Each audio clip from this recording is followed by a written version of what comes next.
This video is part of a series on the xv6 operating system kernel. In this video, I'll talk about the serial input-output system, and I will cover the files uart.c and console.c. Let's begin with an overview of the system. The 16550A chip is something that comes from the early days of computing, but the interface that it provides and the protocol that it uses is still in use today. And the Risc emulator that xv6 runs on uses this particular chip. So the kernel is interfacing to something that emulates a 16550A chip. And this is the hardware in this dark box here, and it interfaces with the display and keyboard somehow. And to send a character to the display, there's a register, and you write, the kernel code will write to some particular location a byte, and that will ultimately appear on the display. And likewise, to get a character from the keyboard, the kernel will read from some particular byte. And this is what goes on inside the kernel. The chip itself may or may not contain some FIFO queues to make the communication go a little bit more smoothly, but these internal FIFO queues can be ignored. The kernel provides an output queue called the UART transmit buffer and an input queue called the console buffer. Each of these queues is protected by its own lock. So to do output, the kernel code will call a function uart.c, which will add a character to the output FIFO queue. And to read data from the serial input, we call a function console read, which will get characters from the input buffer. We also have some other pathways here. In particular, whenever a character is read from the input, it will automatically be echoed by the kernel software and immediately displayed. And that echoing will bypass the output buffer in case the output buffer is full, or we would, if it were full, we would have to grab the lock and acquire the lock, and that might delay the echoing. So this basically goes to the front of the line, shall we say, and outputs the character immediately. So the interface to the whole system basically is in these three functions here. Printf is used by the kernel to print error messages, and those error messages are considered sort of critical, and we want those to go to the front of the line too and be output immediately. But the console read and console write functions are used by the user mode programs to get data from the input and write data to the output. And so those will use the buffering here. So let me start by talking about the output buffer. And here is a picture of it. It's called the UART transmit buffer, and it's a FIFO buffer. It has a limited size. It's actually 32, not 8, but you get the idea. And there are two indexes into this buffer, a read index and a write index. So to add to this buffer, we store a byte there and increment W. And to get a character out of this buffer, we read at the R index and then increment R. And if there's nothing in the buffer, it's indicated when R and W catch up to each other. And so when they're equal, that's an empty buffer situation. Now this is a wraparound buffer. And so here's the code we actually use to store something into the buffer. We use the W, and we store something into the buffer using that array, and then we increment after that. But we do it modulo the size of the buffer. And likewise, to read something, we use the R index, incrementing it after we've fetched the thing, but we take the index modulo the size. So R and W just keep increasing, okay? And so we could have a situation like this. Our buffer here is 8 characters long, and it stores A, B, C, D, E, F. And so W is continuing to advance here, but whenever we use W, we are doing it modulo the size of the buffer, so we're really effectively looking at W right here. And likewise with the read index. And using this technique where W and R just keep incrementing is helpful because we can distinguish a full buffer situation from an empty buffer situation. So here's what a full buffer situation looks like. when W exceeds R by exactly the size of the buffer, then we have a full condition. And here the buffer is full of A, B, C, D, E, F, G, H. Okay? And if we take W modulo, the size of the buffer, it would come back to 5. But here we can check for a full buffer. And you can ask yourself what would happen when these indexes R and W ultimately wrap around. After lots of input and output, they're going to wrap around. And you can think about under what situations this might be safe and might not cause a bug. But one other thing we need to think about is the fact that this buffer will be accessed by multiple processes and multiple cores. So it needs to be protected by a lock, and it is. The name of the lock is the UART transmit lock. And now let's take a look at the read buffer. It's a little bit different. We have 3 indexes into this buffer. So here's the buffer. It's some array and called console buffer. And we've got indexes for read, write, and the end, I guess, as well as a lock that guards this particular buffer. And again, it's a FIFO buffer, so we're reading, when we take stuff out of the buffer, from the index R. However, when we add stuff, we're adding it at the E index. So we add here, but we also have the capability when we're typing input to hit a Control U, and that will erase everything that's the last line of input that's in the buffer. So that's why we have this 3rd index. So here we've typed in WORLD, but we haven't hit the new line yet. So if we hit a Control U at this point, what is going to happen is that E will be backed up, okay, to this point here. If we get a new line, we'll, instead of Control U, we'll store it here and we'll advance W to this point. We'll advance both W and E to this point here. And so we'll have in the buffer between the read index and the write index a number of lines, each one being terminated by a new line character. When we read from the buffer, we'll read a whole line and then stop. Okay, so that's how the 3 indexes are used. So now let's look a little bit at the hardware. Here I mentioned that the hardware contains a couple of FIFO queues that are essentially hidden. We won't worry too much about these. And to write a character, we write a byte to some location. And to read from the device, we read a byte from some location. Well, those locations, those are memory mapped locations. And the way it works is we have this device, this UART device, being memory mapped into some location, some address in the physical memory address space. And in particular, the address is indicated by this constant uart0, and it happens to be equated to some particular address. And at that address, there are several bytes, and these bytes are considered to be I/O registers, if you will. And the key register is the one that's at offset 0. And if we store into that particular location, that's the transmit hold register, we will be sending a byte to the output.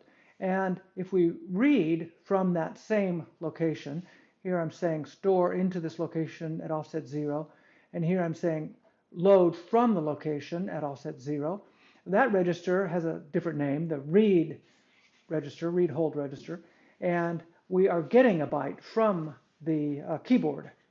So those 2 are our main registers. There are some other registers that we need when we set things up.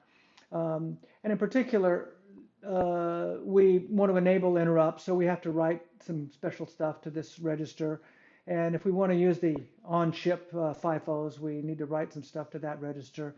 And the line control register is used for setting the baud rate, that's the transmission rate, up, which would be relevant for real hardware.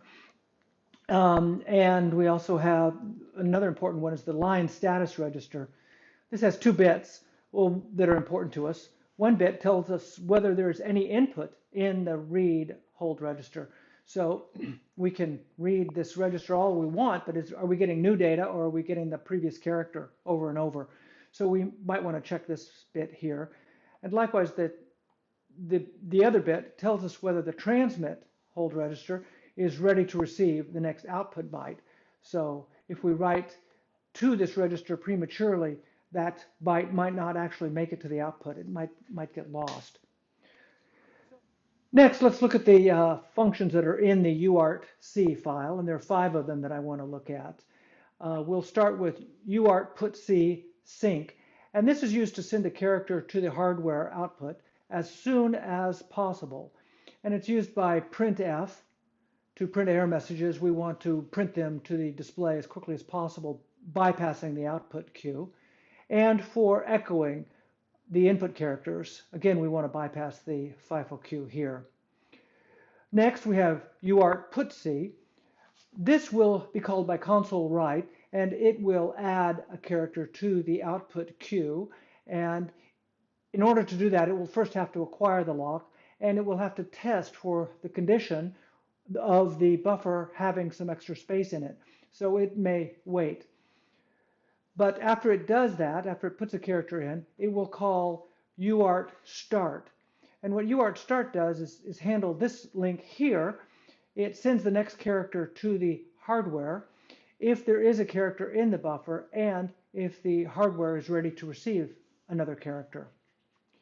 On the input side, we have uart getc, which is a little function that will read the next byte from the hardware if it is ready, and just return it. It will not wait. Instead, if there is no data ready from the keyboard, it will just return a -1 code. And finally, we have this uart interrupt function. Whenever an input character is available to be fetched from the hardware, or whenever the hardware is ready to receive the next output character, the hardware will generate an interrupt. And that interrupt will then invoke the uart interrupt function. So it's called when the hardware interrupts. And what this function will do is it will retrieve as many input characters from the hardware as are available. And for each one of these, it will call console interrupt, which is another function, passing it 1 character for each call. And it will use that function to add those characters to the buffer.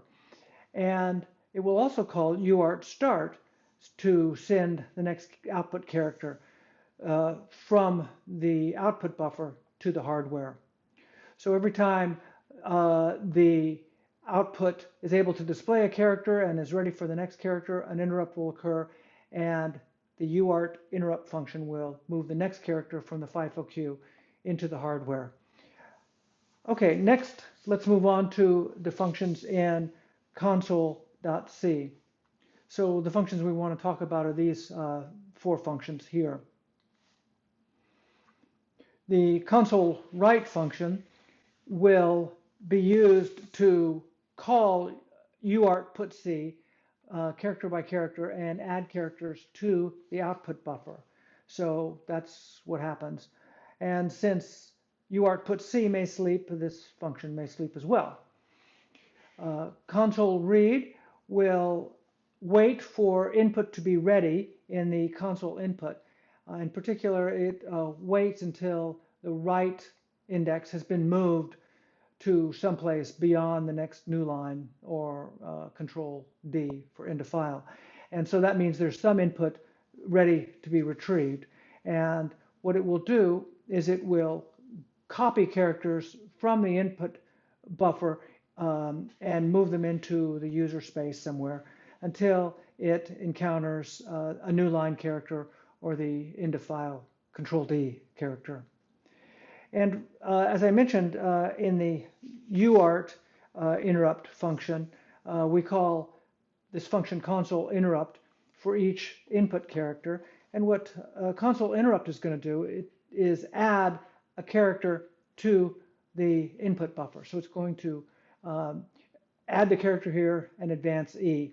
It's also going to process characters like backspace and Control U, as well as echoing the character to the output. If it hits a new line or the end of file character, then it's going to say, okay, we've got enough so that we can enable the input reader to get something.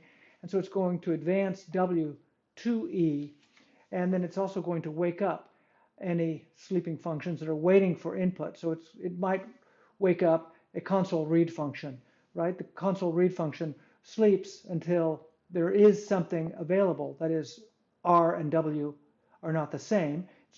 And so a console read function may be sleeping.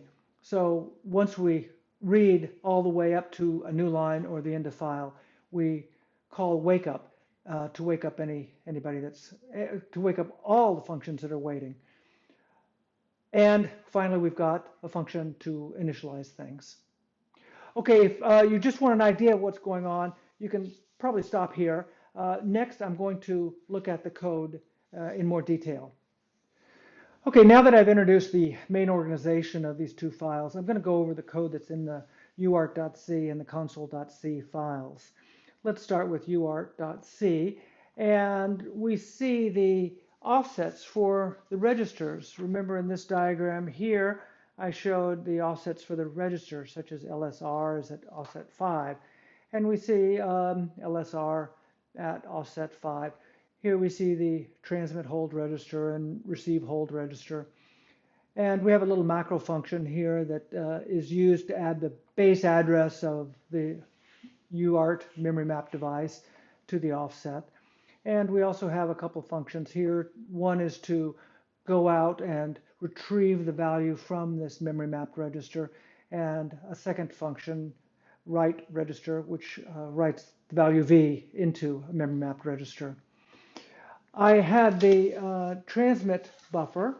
Okay, that's this buffer here with its read and write indices, and that's defined right here, the UART transmit buffer, and the size is 32 here. Here is the read and the write. Here are the read and write indices, and here is the lock that protects this buffer. We've also going to be referencing a variable called panicked, and we'll see that in a second. But let's first move to the second page, which is the initialize function. So here we are writing to what's called the interrupt enable register to disable interrupts from this device, so it won't be interrupting, at least for the duration of this code. And then we are doing something with these 4 writes that are setting the baud rate to 38.4K. And so we do that. That gets this device initialized properly. And we also reset the internal FIFOs. In this picture here, I indicated that the device might have some internal buffering going on. And so here we are initializing and enabling that internal buffering. And finally, we are writing to the interrupt enable register to cause it to interrupt whenever we get a character received, or whenever the transmit channel is ready to receive another output character. And we are also initializing the lock. All right, moving on to the next page, we have, actually I think I want to do this one first, the uart.c sync, because I think that's simpler. You can see that what it's doing, it's got a while loop here, and it's just reading the line status register and checking the bit to see whether it's set. And as long as it's clear, it does a busy loop. And the minute this bit is set, that is the hardware's way of saying it's ready to receive another byte to transmit. And so at that point, we write the character that it's passed into the output register. We also see a couple of other things. We see it disabling interrupts and re-enabling interrupts. And we also see this code here. Panicked is a global variable that gets set to true after any hardware error, any kernel error. So whenever we call the panic function, after printing the message, we set the panicked flag. And what this does is frees up all future output. So if that flag has already been set from a previous error, we have an infinite loop here. this core, when it hits this, it's disabled the interrupts. It's just going to go into an infinite loop and lock up this core. And the purpose of that is to, once you get an error message, you don't want to see anything else. You don't want to see any other output. If the thing is looping or something, you don't want to see a bunch of output. You want to freeze up the other cores and prevent them from doing any output. So now let's take a look at uart.c, and that is the function here. I described it with this picture here, that's going to grab the lock on the output buffer and add a byte to that. So we see that we are acquiring the lock first, and we'll release it down below. And again, we have this panicked stuff. If we've had an error message already, this will just basically freeze up the core. But assuming we haven't had that, then what we've got here is a while loop. And we check right here, and this is a check to see whether the buffer is full. Remember in my diagram here, I said that if the difference between R and W is the size of the buffer, then we have a full condition, and that's what's being tested here. If read plus the size of the buffer is equal to the write, then the buffer is full. And we don't have an ability to add another character to the buffer. We don't want to lose that character. We want to wait. So here we go to sleep. And the thing that we're using for the channel to sleep on is the address of the read index variable. So this is just a number that we use to coordinate the sleep here with the wake up that happens in the uart start function. So that's the channel right there, and we're passing it the lock as we do with the sleep function. And once we are able to, once the buffer is not full, we come down and execute this code here, which will add the character C to the transmit buffer at location W, okay, and it will do it mod the buffer size and then increment W. And we also call uart start in case the hardware is ready to receive the next output byte. We want to get it going on that, so we call uart start here, and then we release the lock and exit the loop and return. So next, let's look at uart start, and that is here. So we have a while loop here, and what we're doing is checking to see whether the buffer is empty. Okay, if the buffer is empty, there's nothing to be sent to the output. So if the read and write index are equal, then we immediately just give up and return. But assuming there is something in the buffer, we need to keep going. So here we read the status register, the line status register, and we ask whether the bit that indicates that the hardware is ready to receive a byte is clear or not. And so if the hardware is ready to receive the next byte, then we can proceed. But if it's not, we just return immediately. If it's not ready, then it will interrupt us later when it is ready to receive a byte. But if it's not ready, there's nothing we can do, so we just return. Okay, so the hardware is ready at this point, when we get to this point. So we get a character from the buffer. Okay, so we are going to advance, so we're going to grab the read index and mod buffer size, grab that character, and then increment the read index. And we have now started up the output, and we have freed a position in the output buffer. So we might want to wake up awaiting uart.c. Remember, we just did a sleep on that. So here's where we do a wake up, and again, we're using the address of the receive or the read index as our channel key. And we also need to send that character actually to the hardware, so that's done at this point here. Next, we have the go through the getc, the uart.getc function, and that is called to get an input character, get a character from the keyboard if one is ready, but not wait. So here what we do is we read an input character from the hardware, but if none is ready, then we return -1. And we just read the status register and check the bit. And if it says there's something ready in the read holding register, then we grab it. Otherwise, we return -1. And finally, we have this UART interrupt. And whenever the hardware is ready to receive the next output character, or because some input has arrived and is ready to be fetched, there's an interrupt. And so this is going to be called from the function device interrupt, which is in trap.c. And so here we read the incoming characters, as many as are there, and here we send characters to the next character to the output. So here we call the uart getc to read a character, and if there's nothing there, then we're done reading all the input characters. Otherwise, we call console interrupt. We're in the interrupt handler, so console interrupt will not sleep. If there are too many characters and no room in the input buffer, they just get dropped. We don't wait, we just drop them, and that will happen in the console interrupt.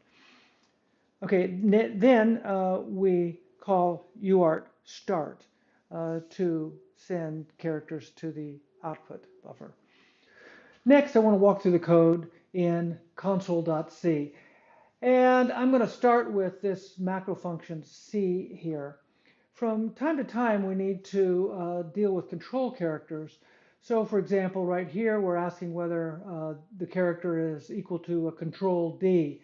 And we also are concerned with things like control P and control U and control H. So remember what these control characters are. These are ASCII characters. It's a way of specifying any ASCII value that has a very low number. So they start with the ampersand, and control A corresponds to number 1, control B is 2, and so on. Control D corresponds to number 4. And normally we're used to using things like backslash escapes to deal with control characters. For example, the new line characters \n. Well, that's equivalent to decimal 10 or hex A.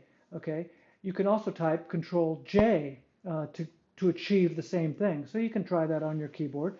If you type control J, it's probably equivalent to hitting the enter or return key.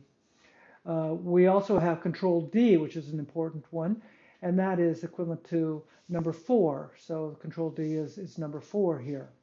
And so what this macro is doing is just allowing us to specify with a letter, and it's just subtracting the ampersand, which is the control for control 0 here. And so that's what's going on there.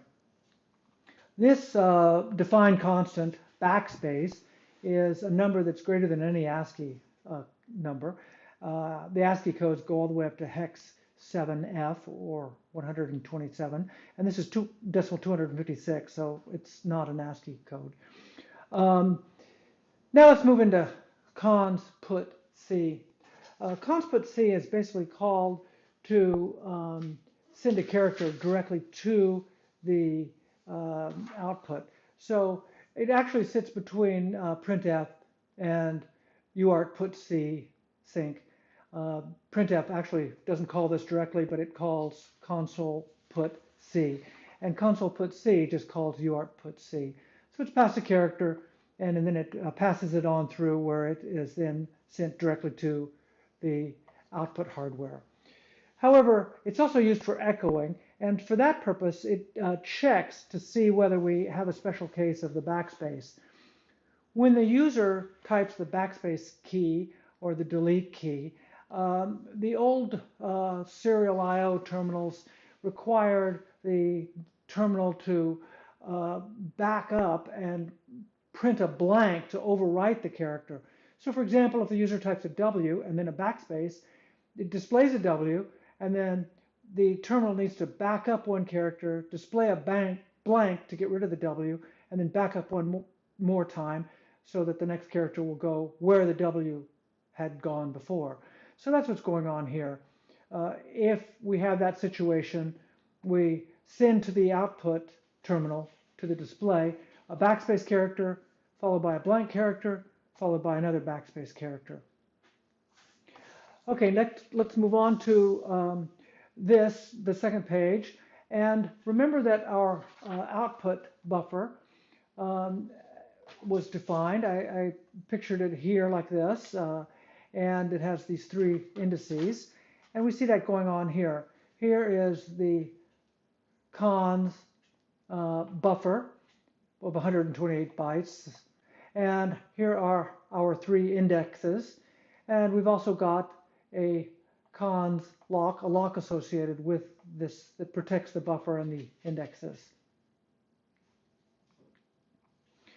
So next, let's look at the write function. And it's called to send characters to the output buffer. So it's called here whenever we have a bunch of characters and we want to send them to the output. It's got to add them to the buffer one by one. And so it will call uart.c for each individual character to add it to the buffer. And that's what's going on here. It's passed a pointer, source, and the count of characters to send to the output. And it's got a loop that does that many times. And for each character, it calls uart.c. Now, source points to the place where the characters are to be found, and n is the number of characters we want to send to the output. These characters can either be located in the kernel's address space, or they can be located in user virtual memory. And this Boolean flag right here tells which. So this determines whether those characters will be gotten from the virtual address space, which requires mapping, or from a direct mapped address. And so that's what this function here is doing. It is passed a place to put the characters and the number of characters to get, and it's getting one character at a time. And it's getting them from this address. Okay, so we're incrementing through the source buffer one by one, and we're getting one character at a time. And we're passing it this flag to tell whether they're coming from user address space or not. And the local variable c is just a place where we put them before we send them to the output. And then we return the number of characters that we successfully wrote. And if anything goes wrong, for example, the user provides a virtual address that's no good, or that then we return -1 from this, and that will cause us to break. And so we'll stop sending characters to the output if we run into a bad virtual address. Okay, let's move on to the next page. And this is the console read function. And it too is passed a buffer. Here's the address of the buffer, and here's the number of characters in the buffer. And we want to get all the characters from this buffer, and we want to read from the keyboard and send the data to the user by placing those characters in this buffer. So we will be getting characters out of the buffer here, and so we need to acquire the lock on that. So we've got a while loop here, and what we're going to do is we're going to get characters out of the buffer, and that's going on right here. You can see that we're grabbing a character from the buffer using the R index, and then we're incrementing it. And let me skip this part right here, but going down further, we decrement our count, and when we've gotten as many characters as we want, we then terminate the loop, release the lock, and we return. And we need to return how many characters we actually successfully read, so that's what's going on with target. Okay, this target is saved here, local variable. If we want, for example, 100 characters, we remember that we want 100 characters, and then we decrement down. And if something goes wrong and we exit the loop early, we won't have gone all the way to 0. But if we get all the characters, then n will be decremented all the way to 0, and we can just return target. But if we exit the loop prematurely, then we return something less than target. So as we are getting the characters, let's go back to this point where we get the characters. We get a character C, and then here what we're going to do is use this function either copy out, and it's going to move, well, we're moving one character at a time. And where are we putting them? Well, this is the place where we're getting them from, okay? That's this local variable cbuff here. And destination is the address that was provided for us. That's where we are to place them. And user destination is a Boolean that tells whether this is the user's virtual address space or not. So we're passing that, and copy out will then move one, in this case, one character from here to the destination. And if that worked okay, then it won't return a -1. But if we had any problems, we'll break, and we won't have succeeded in moving that character, so we don't decrement in. Instead, we return some number short of our target. And if we do succeed in moving the character into the user's address space, then we increment the pointer for the next time around the loop. If we had just moved the new line, then we've properly read a full, complete line, and we need to return at that point. So after moving the new line into the user's buffer, we break out of the loop here. Now there's one other thing, moving back up to this point in the loop. We are checking to see whether we got a control D.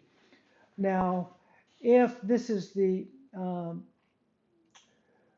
first character that we've gotten, okay, in other words, this is the first time through the loop, in and target are equal, then this will not be true, and we will simply break. We will have gotten no characters, so the target here will be returned as 0. And then the next time around, we'll read some more characters. So that's the way Unix works. When we get a control D, we have to return an empty string, a string of length 0, but then after that, we can keep going. On the other hand, if we've already moved some characters into the user's buffer, then we basically need to not do the control D here. We need to stop, okay, and that's so we break. But we also need to remember that we have hit a control D, and so the next time around we're going to need to return a line of 0 characters. So that's why we decrement this R here, so that the next time we're called in this function, we can return 0 characters. Okay, moving on to the next function in this file, we have the console interrupt function, and this is past a single character. Remember how this is used. Whenever the uart interrupt function is getting a character from the keyboard, it's going to call this function for each character. So going back to that uart interrupt function, it's basically looking to see whether there are any input characters ready from the hardware. And if there are, for each one, it's going to call this function. So we've got a character, and we need to do something with it. Okay, the character is C, and we are going to be putting it into the input buffer. So we need to acquire the lock that protects the input buffer, the console buffer. And we acquire it, then we have a switch statement, and we look at what kind of character it is. And then following down here, after the switch statement, we release the lock on the buffer and return. So we do a couple things. If we see that the input character is a control P, we handle it specially by printing the process list. We call it proc dump. So that could be useful for debugging the kernel and seeing what's going on. It's not. If it is a, let's do control H, the backspace character will send a control H, that is an ASCII 08 character, to the hardware. And the delete key generally will send the ASCII character hex 7F. So regardless of which of these two characters is, or two keys is pressed, or which character we receive, we want to treat them by backing up. And so we ask here, do we have anything in the input? In other words, have we gotten anything? Is E greater than W? If so, then we want to back up E 1 byte, and we want to call console.c with this special backspace code, which will obliterate the character by doing a backspace and then a blank and then printing another backspace. So that's how we deal with a backspace or delete key. And if we get a control U, we do something similar. We ask, we basically are going to do the same thing repeatedly until we back up E to the next control N, that is, sorry, a new line character, or until we hit W. So that's what's going on with this loop. As long as we can back up some, that is E and W are different, and we haven't yet hit the new line character, then we do the same thing. We decrement E and call console.c with this backspace code. Now let's look at what happens for everything else. If the character is a null character, we ignore it. And if the buffer is completely full, we ignore it. Okay, so we just drop the character if the buffer is full. Here we're asking, doing the buffer full test with this right here. If you hit the enter key or the return key on different terminals can either return the so-called ASCII return code or the ASCII new line code. This is decimal 10 and this is decimal 13, also 0xOD or 0x0A. Some of us have memorized these. And if it is return, we convert it to the new line character with this. Otherwise, we keep it whatever it is. Then we echo it back to the output. And then we store it into the buffer. So here we're using E, so we add it here, whether it's a new line or something else, we add it here and increment E. And so that's what's going on at this point. And then we determine whether we've got something that we need to wake up the reader. Okay, so if it was a new line, or it was a control D, or the buffer was full, then we need to wake up any sleeping console read function. Okay, so that's what we do here. First of all, we update W, so that moves W all the way up to here, which means that the reader can read as much as is available. And then we do a wake up. So this is using as a channel the address of the read index variable. And so that concludes this function. We've got we've got one more function after that. Here's the end of that switch statement and the release. And then we've got an initialize function that is going to initialize the console lock, and it's also going to call the uart initialize function. Don't want to really get into this here, but we're saving pointers to the console read and console write functions. Okay, that's it. See you in the next video.